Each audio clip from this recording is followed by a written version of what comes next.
मित्रांनो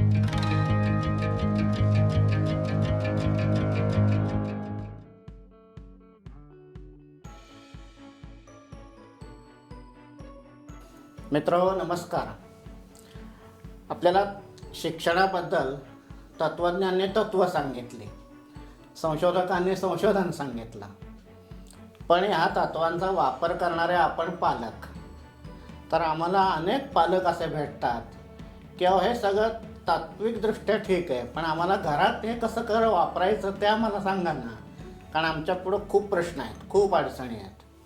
आणि म्हणून असा विचार करा मित्रांनो की हे सगळं वापरणारे पालकच तुमच्या पुढं आले तर, आणि त्याने हे सगळं आपण कसं वापरतो, मुलांना शिक्षण देताना या सगळ्या तत्त्वांचा कसा उपयोग होतो हे प्रत्यक्ष सांगितलं तर, तसे केलेले प्रयोग बघायला मिळाले तर, काही फोटो असे दिसले तर मला खूप सोपं वाटेल.